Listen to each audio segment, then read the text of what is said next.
One thing that I wanted to add post edit in this video, I never actually go over the Betrayal board because I'm not that experienced with it. I know like the very basics of it. So instead of trying to explain it, I'm just going to link you a reference down as like a pinned comment or in the description. It will be to Simply Business. He has a hour and 10-minute Betrayal video going over the new Safehouse mechanics. And from what I've heard from other content creators, this guy really knows what he's talking about. So I'm going to go ahead and link that video in the description or as a comment. And he'll go over the entire like how to set up your board strategies like that. Yo, what is up, guys? Joker bringing you another video for the 3.26 Mercenaries of Trathis League with episode 4, I believe, of our Road to Mirror series. And the strategy we're going to be running this time is Betrayal Safehouse Rushing. Essentially, how this works is we're getting everyone connected and we're just juicing whichever house we can whenever we can to try to get as many houses per hour, because you get the syndicate medallion from any safe house, you get the all flames from any safe house. If you can get people in good respective safe houses, then you're going to want to do that as often as you can. But if the safe house is ready and they're not in it, you still go ahead and run it. Ideally, you would want to have Gravicius in transport and Haku and intervention, because he gives you strong walk scarabs, right? So he can give you the containment scarab, which is like 1.6 div or something. And then you have Gravicius in transport, who will give you a full stack of div cards, as you could see in the clips where he gave me a bunch of nurses. So for this strategy, what our Atlas tree looks like is this. Essentially, what we're doing is we're running the 8 modded maps that we farmed in the previous video. We're running those generically with as much map modifier effect as possible. And then we're taking a little bit of June stuff and a little bit of altar stuff while we have the Calgurn ores as well. So this is essentially a very out and go strategy, right? Because there's two ways that you can do it. You can run straight into the map, do all 3 syndicate things and leave, and you're really not losing anything. Or you could run all the way through, get the altars, kill the boss, and get the invitations from it every 28th map, right?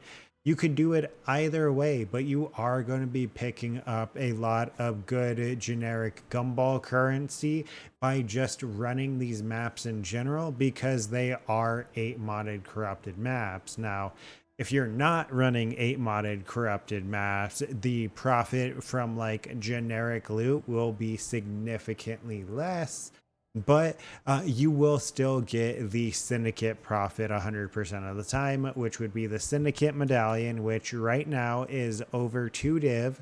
And then you get the veiled chaos very regularly, which are right now about what, 10 12 div.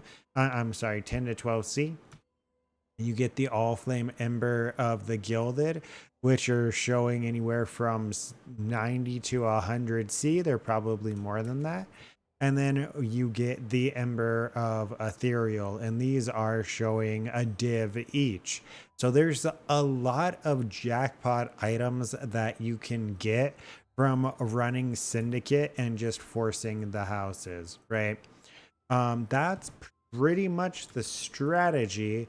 Let's go ahead and show you the scarabs, right? We're using an influencing scarab of the hordes for 40% increased pack size. Calgarian Scarab of Guarded Riches for the mobs guarding the ore to be magic. Oh, I'm sorry. We have a 100% chance for an ore to be in there as well. So that's why we're using this.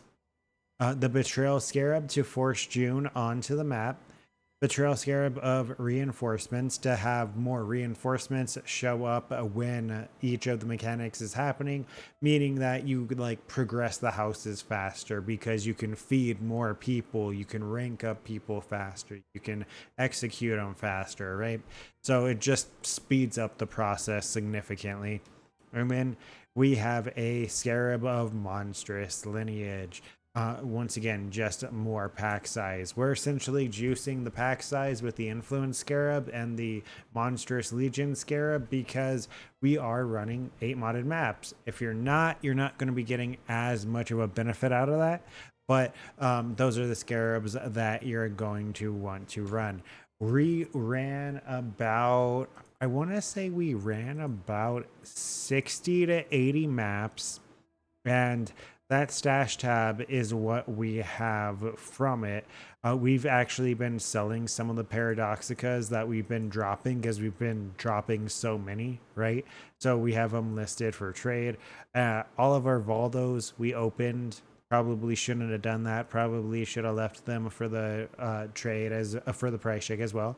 We found 1/20th of a mirror and a Voidborn Reliquary key. But other than that, the stuff is pretty generic. So if we pull over Excellence next, that's not what this is.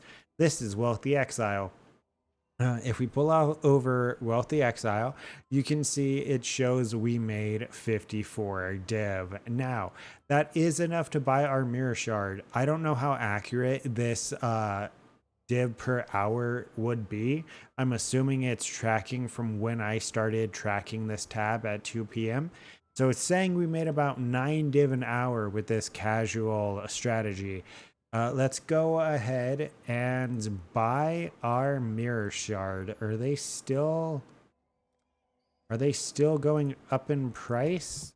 They are. I'm going to have to buy it for 30. That's ridiculous. I bought the others for 22 and 23. But there we go. There's our 4th mirror shard. The next strategy that we're going to be running is going to probably be Kirak missions because I have so many of them.